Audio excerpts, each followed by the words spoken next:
Sin duda alguna, en la experiencia humana estamos tan acostumbrados a recibir cosas tangibles que podemos manipular, que podemos tocar, que muchas veces se nos olvida la gran promesa que Dios le ha hecho al ser humano. Una promesa incuantificable, la cual es el reino de los cielos. Les invito durante el estudio de hoy que podamos juntos ser cautivados por la esperanza del Señor Jesucristo.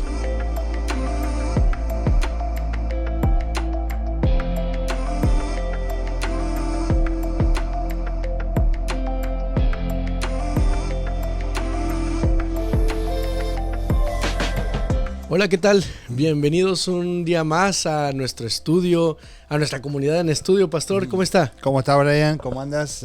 Un gusto estar contigo y con todos nuestros seguidores también, ¿no? Claro de que la sí. Iglesia Central del Valle. Definitivamente, y a todo nuestro auditorio digital. Pastor Cristian, estamos aquí felices, casi que acabando el año. Sin embargo, tenemos una gran tarea que es repasar lo que Dios nos ha dejado en estos días a través de la escuela sabática. Así es. Pues bueno, en el capítulo del día de hoy vamos a estar estudiando lo que dice Josué capítulo 13 al 21 y se nos relatan muchas cosas, se nos insta de entrada a poder entender cuál es el propósito del heredar el reino y la historia de la tierra prometida desde el principio. Quisiera preguntarle algo, pastor, así para romper un poquito el hielo y poder entrar de lleno a la reflexión del día de hoy. ¿Qué haría usted si le dijeran que va a ser heredero de algo que no va a poder ver? Es más, le dicen, usted es heredero de algo que es muy valioso, pero que usted no puede ni siquiera imaginarlo, conocerlo ni nombrarlo. Interesante la pregunta, ¿no? Es como que sentiría de pronto yo personalmente como que finalmente no va a ser para mí. Ok. Pero sí lo pensaría en mis generaciones que siguen, ¿no? En mis hijas o tal vez mis nietos, no sé para cuándo sería eso o estaría eso prometido, ¿no? Como procurarlo para el futuro. Uh-huh. Pues justamente esa es la situación del ser humano. Uh-huh. Vamos a empezar un poquito de atrás para adelante y luego de adelante para atrás. La actual esperanza que nosotros tenemos, claro que es ver a Jesús, es tener un encuentro con Él, pero es poder acceder a la tierra prometida. Sí. Y aunque la palabra de Dios nos relata las calles de oro y el Espíritu de Profecía nos menciona otras descripciones, el ser humano realmente puede entender lo que es y cómo será la tierra prometida. ¿Existe alguna figura humana que podamos nosotros tomarla como ejemplo para darnos la idea de cómo será el cielo o cómo Claro. se lo imagina usted? Es interesante, digamos, el enfoque que el autor le está dando a la lección tiene que ver con entender el momento del cual el ser humano sale, que tiene que ver con la tierra, que tiene que ver con el Edén, y hacia dónde nosotros vamos. O sea, hay tierra en el principio, hay un espacio especial y hay tierra en el final que será la tierra prometida, ¿no? Si bien el autor mismo menciona, dice, durante el Nuevo Testamento nosotros no encontramos ese concepto o la frase tierra prometida, pero sí encontramos el concepto, ¿no? Como vamos, por ejemplo, al libro del Apocalipsis, se nos habla de la tierra nueva, el cielo nuevo y la tierra nueva. Cosas que nosotros realmente podemos soñar anticipadamente porque sabemos cuál era el significado. Y lo que nosotros encontramos en esta porción de la lección tiene que ver con esto, ¿no? Tiene que ver con una figura que el Señor está utilizando, dejándole a su pueblo, pero que tenía que ver no solamente con el pueblo de Israel, sino que tiene que ver de alguna manera con una enseñanza para el Israel espiritual que somos nosotros también. De la misma manera que el pueblo de Israel entra en esa tierra prometida, pisa y se le asignan espacios, se le asignan lugares, el Señor también nos dice claramente a nosotros que en el tiempo final vamos a entrar a la tierra prometida que Él nos está preparando y con nuestros pies vamos a tocar ese lugar que ha sido preparado, que ha sido prometido para nosotros y al cual vamos a tener acceso también, ¿no? Definitivamente hay una frase, no sé si en Argentina exista, pero en México se dice con los pies sobre la tierra. Sí. Bueno, esa frase es muy interesante porque durante todo lo que usted ha mencionado, Dios nos pone en la cabeza de que hay una tierra a la cual debemos conquistar o debemos ir o apuntar en nuestra vida. Vamos a empezar en un orden cronológico, los que ya he mencionado y con lo que empezamos. La primera tierra de la cual se nos habla en la Biblia es la tierra vacía. Que posteriormente de la creación, en el libro de Génesis capítulo 1, 27 y 29, se nos da una acción a nosotros. Literalmente se nos indica que vayamos y fructifiquemos la tierra, que ya tiene planta, que tiene semilla, toda la tierra está preparada, los árboles ya dan fruto, o sea, ya existe un ecosistema autosustentable en esta tierra. O sea, Dios la dejó funcional. Dios la dejó ya sin ninguna falla. Lamentablemente esa tierra se perdió a raíz de ¿quién? Del ser humano. Del pecado. Se perdió, claro, del pecado, de las decisiones humanas, y es donde entra el rescate, ¿no? Es la primera tierra, tenemos la tierra del Edén, el jardín del Edén, la perdimos, no la administramos adecuadamente y entonces nos encontramos en un ambiente diferente ahora. Ya no el plan original de Dios que estuviéramos en el Edén, sino fuera de este. Y no sé, le pregunto un poquito, ¿alguna vez ha perdido alguna tierra, alguna casa, algún bien de valor que por mala administración o por algún accidente, lo que sea, o algún objeto que se le haya perdido que diga, ay, me dolió muchísimo? No personalmente, pero sí, cuando yo era niño me acuerdo en una transacción, en un negocio que hizo mi padre, saliendo de garante de un compañero de trabajo, Híjola. le tocó perder una tierra, ¿no? Justamente. Uy. Y de garante de otra persona. Salí de garantía de otra persona, Claro, y entonces claro. mi papá terminó pagando y tuvimos que vender una tierra que teníamos para poder pagar esa garantía, ¿no? Entonces, sí, aunque yo era niño, pero recuerdo ese momento como un momento muy triste, es un momento muy triste para nuestra familia también, ¿no? Entonces, pensar en esas cosas, sí, Sí. nos produce tristeza, ¿no? Sí, porque digo, imagínense, Adán y Eva no tenían ningún merecimiento para tener el jardín del Edén. O sea, realmente no hicieron nada más que ser creados por Dios. Entonces, no me puedo imaginar el sentimiento que ellos tenían. Es más, el sentimiento de Dios al ver que nos había dado algo y ahora lo perdimos. Sin embargo, Dios no se rinde con nosotros. Y pasan los años, pasan las décadas y ahora tiene un pueblo escogido. Los patriarcas, tenemos a la figura de Abraham y toda su descendencia, en la cual podemos ver que se les da una indicación, un llamamiento a Abraham y se le dice, ¿sabes qué? Es momento de partir de donde estás, déjalo todo, porque hay otra tierra a la cual te he llamado a ir, la tierra prometida. Y él empieza su camino, empieza a avanzar, llega hasta donde Dios le permite llegar, las generaciones pasan, sabemos lo que sucede con la familia de José, que terminan en Egipto, esclavos, y ahora viene la otra indicación, conquisten esa tierra. Sí. Yo se las había regalado, es más, como buen rentero, dijéramos, o dueño de tierra, Dios, ¿qué hizo? Había hecho el ecosistema, había puesto las tuberías, por decir la lluvia, para que todo funcionara. El hombre es quien mal administró eso, se perdió. Ahora le había dado otra oportunidad y los manda a conquistarla. Y dentro de la historia de Josué es donde se encuentra el parteaguas de la lección de hoy, porque nos muestra el pasado y nos proyecta el futuro de lo que nosotros como hijos de Dios debemos proseguir. Entonces, acerca de la conquista de la tierra, sí. Y Josué, ¿qué nos puede compartir, pastor? Yo creo que esta historia propiamente es un recordatorio para que el pueblo no se olvide, más allá de que tenía que ver con una toma de posesión de una tierra existente, real, tenía que ver con esta enseñanza y Dios la da en un punto exacto para que ellos no se olviden que habían tenido que salir de Egipto, okay. ¿Sí? Pero que iban ahora hacia adelante y que Dios le iba a entregar conforme a la promesa. Y esto podríamos decir, no te olvides que tú saliste del huerto del Edén, ¿sí? Interesante el versículo de memoria de la lección de esta semana, dice Zacarías capítulo 9, versículo 12, vuelvan a la fortaleza ustedes presos de esperanza, dice, ¿no? Fíjate que contradictorio parece, ¿no? Porque a veces pareciera como que el que está preso no tiene opción. No tiene opción, es decir, está ahí encerrado y no tiene opción.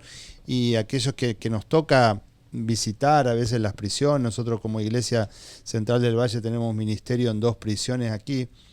Es sumamente difícil a veces llevarles el mensaje a ellos allí. Bueno, todo esto estuviste ahora en la campaña que hicimos allí en la prisión de Segovia, aquí en McAllen.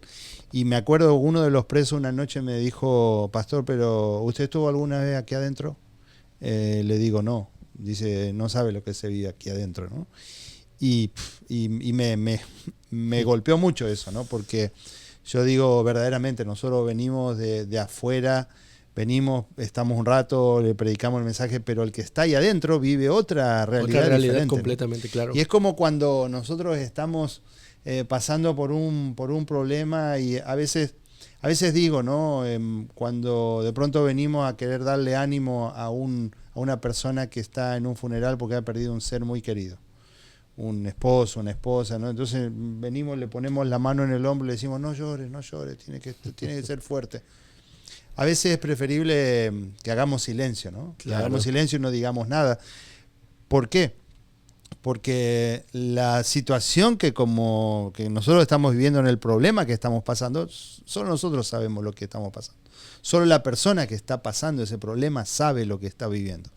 Pero, entonces, aquí aparece un detalle, ¿no? Que a pesar de que nosotros podamos estar sumergidos en ese problema, podamos estar presos de alguna adicción, presos de algún problema matrimonial, presos de algún problema financiero, presos de lo que sea, ¿no? En nuestra vida personal, aún en esa situación, con el Señor podemos tener esperanza. Y esto es lo que el profeta aquí le está recibiendo el mensaje y le transmite al pueblo. Hoy les anuncio que les restauraré todo al doble. Mira qué que lindo, me restauraran, ¿no? Mi cuenta de banco al doble. Bueno, tendrá que ser como el 20avo para mi carro que se rompe ahí, que el Señor diga, tira el Nissan Altima, ahora el Señor te va a dar 2. 2009 va a ser 4018. Altima 4018. Realmente estas son las promesas. Y más allá de una promesa económica, que también, porque la tierra tenía que ver con una propiedad. Claro. Que tenía que ver con finanzas. De hecho, desde el Edén dice fructificar la tierra. Sí. O sea, ya vamos a ver distintas leyes que el Señor va colocando, que tenía que ver con esto, que tenía que ver con el 7º año, que tenía que ver con el jubileo, ¿no? Que todo tenía que ver con la propiedad, con una cuestión monetaria, financiera, pero que todo apuntaba no solamente a eso, sino que tenía su proyección hacia lo que realmente Dios quería para su pueblo, que era que ellos pudieran entender la salvación, ¿no? Claro, y ese punto me encanta, el que acaba justo con el que terminó, de la proyección de la salvación. Retomando un poquito el contexto de lo que estamos viendo, estamos en el libro ahora de Josué capítulo 13, me imagino ya ya pasamos la historia de Moisés, en otros estudios lo hemos visto, ahora estamos en Josué, y entonces Josué cansado ya, entrado en años, ya estuvo luchando, ya estuvo batallando. De hecho, el Espíritu de Profecía nos menciona, si los ojos de Josué hubieran sido abiertos, había contemplado la presencia de las huestes celestiales dispuestas a derribar los muros de Jericó. Por ejemplo, él haciendo un flashback en su vida de lo que sucedió al principio de la conquista, ¿no? Entonces, pensémoslo de esta manera. El plan original de Dios no era que estuvieran vagando por el desierto y luego conquistar, era salir de Egipto y luego. Sin embargo, la vida del ser humano ha sido definitivamente igual, proporcional a la vivencia del pueblo de Dios en el desierto. Fuimos esclavizados por el pecado. ¿Y qué le hubiera encantado a Dios de luego lo haber venido por nosotros? Que el tiempo sea corto, ¿no? Sí, claro. No hubiéramos nacido, pastor, o a lo mejor hubiéramos nacido en el cielo, o a lo mejor tú hicieron una herejía. No ven ahí en los comentarios a funar al pastor Brian. Sí, pero a lo que vamos es con el principio del tiempo. Sin embargo, el ser humano estuvo dando vueltas y vueltas a lo largo de las décadas, a lo largo de los siglos, y nos encontramos en la conquista de la tierra.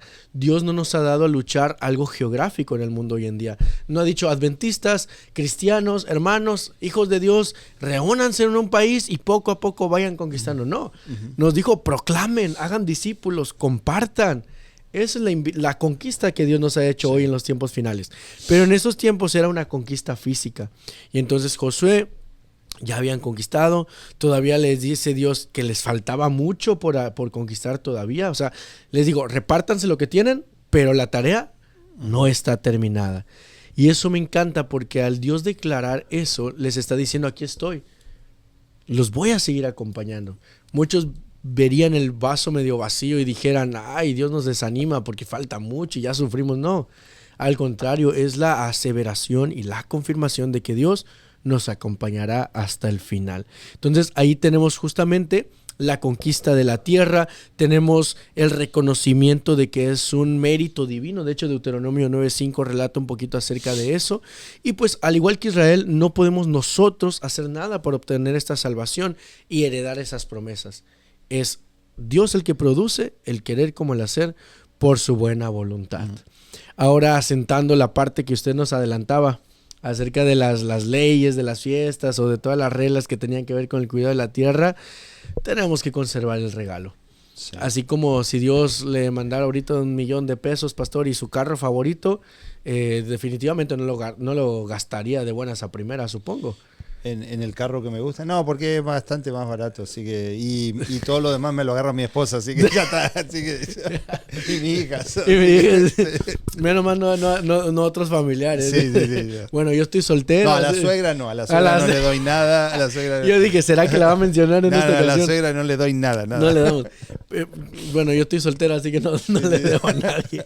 Pero entrando en este paradigma, pastor, supongamos que Dios le dice, tiene $1,000,000, estamos en Estados Unidos, dólares, un terreno grande y el carro de sus sueños.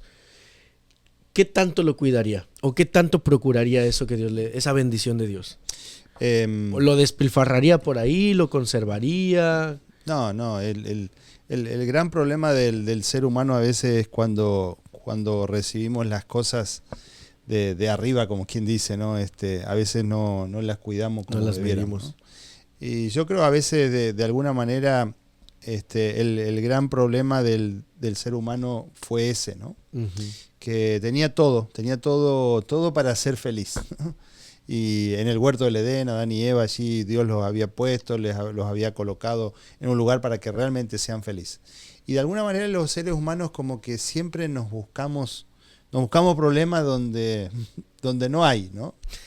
Y nos metemos en terrenos que a veces es muy difícil salir. Claro. Y eso es lo que pasó con Adán y Eva, y eso es lo que nos pasa a nosotros también todos los días.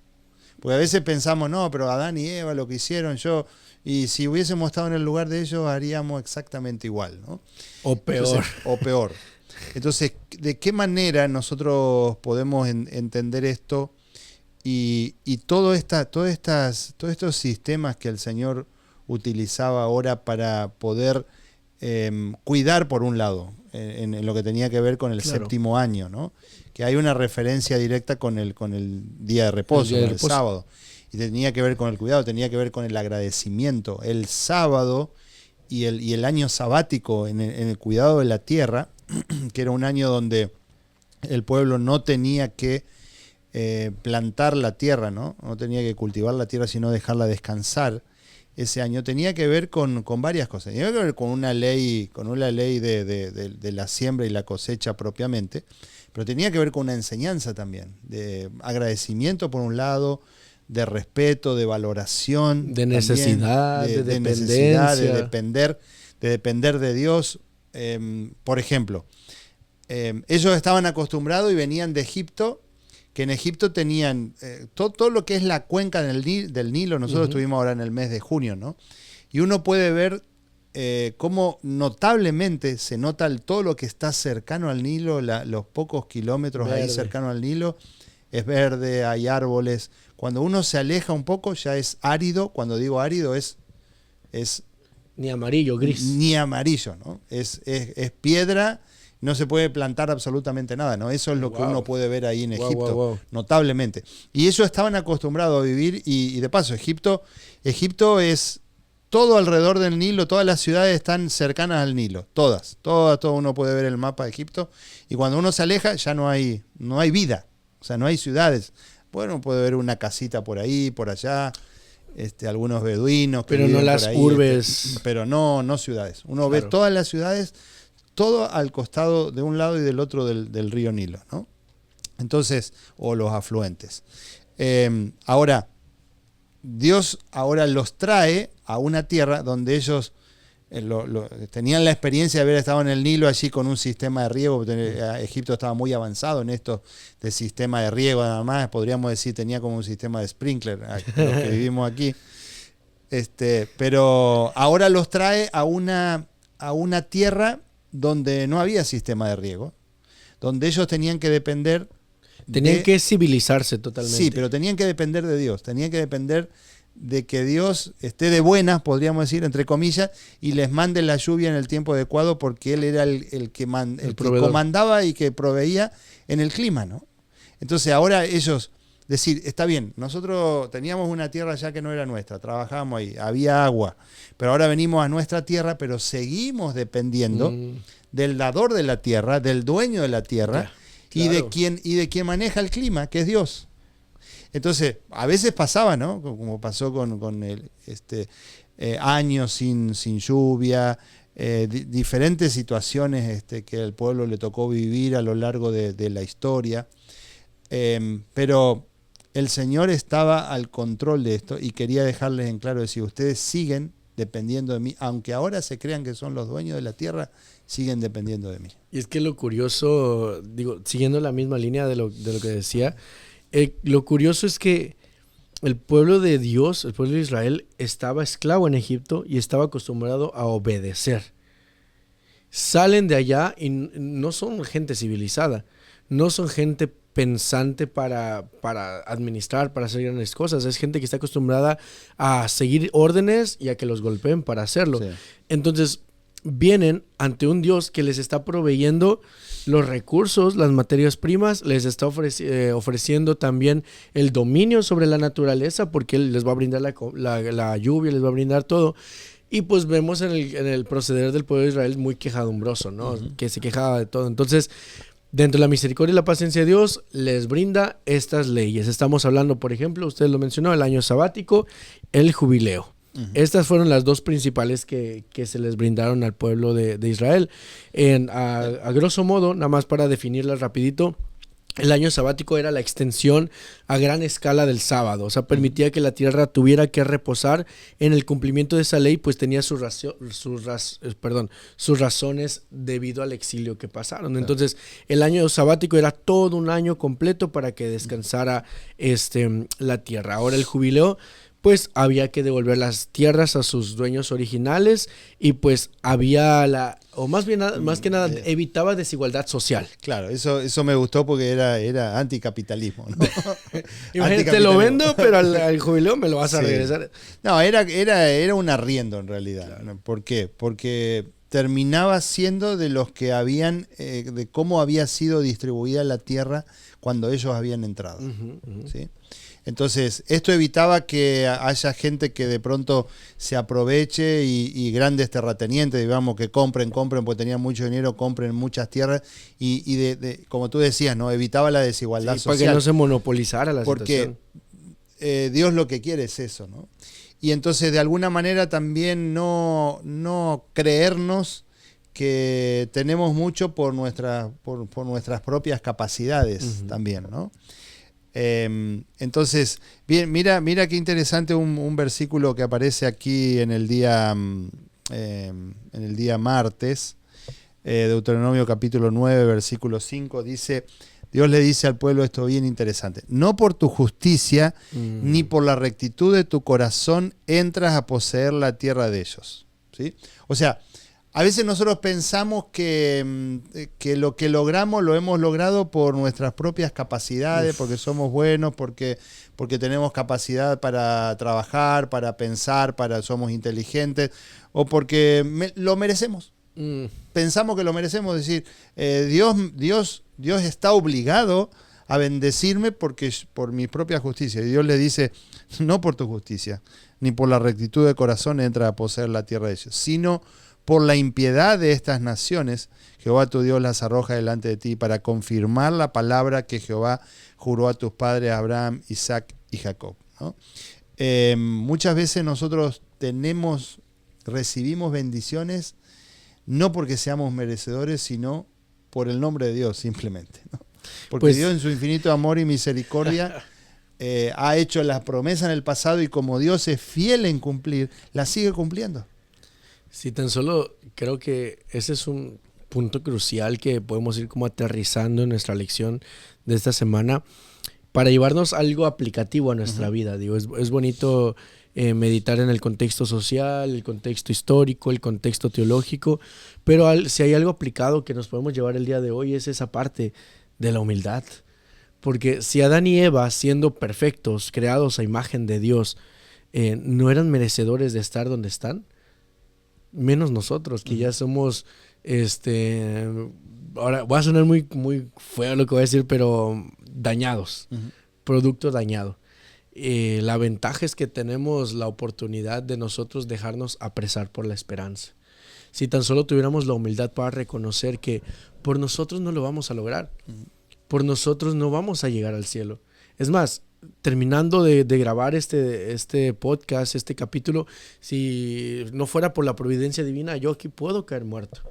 Pudiera chocar, pudiera pasar miles de cosas. De hecho, en el párrafo que leíamos al principio, que dice que los ángeles, si Josué hubiera visto a los ángeles que estaban listos para poder atacar, listos para hacerlo, pero pues era una misión que le había entregado al humano Dios para que viera esa dependencia, justamente lo que usted está leyendo, pues los ángeles pudieran hacer todo por nosotros. Sin embargo, también es un privilegio dentro de nuestra imperfección el ser parte de ese gran plan divino. Entonces, me voy quedando con eso, Pastor Cristian, la humildad que necesitamos tener. Y hay como un dilema dentro de los pensadores, de los psicólogos y los pastores que dicen la humildad no es algo que te va a llegar por magia, sino es algo que hasta que muerdas el polvo vas a aprender. Hasta que pierdas todo, hasta que pase algo. Ojalá y no tuviéramos que llegar hasta eso. Ojalá no tuviéramos que llegar hasta lo más profundo de lo que pudiera sufrir un corazón humano o un cuerpo humano. Ojalá pudiéramos ser racionales antes y que este mensaje fuera bendición para todos nosotros y decir, wow, Dios, gracias porque aunque soy inmerecidor de tu gracia, tú me permites ser parte de este gran y maravilloso plan. Porque la tierra en su momento fue recuperada. Y ahorita estamos esperando ser herederos de esa tierra. Así es. La cuestión es, ¿seremos parte?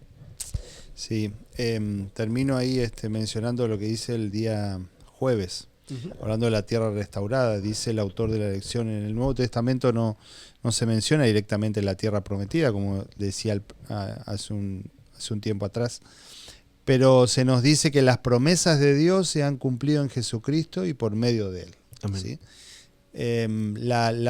Todas las figuras en la Escritura tienen un símbolo o tienen la figura antitípica en Jesucristo, ¿sí?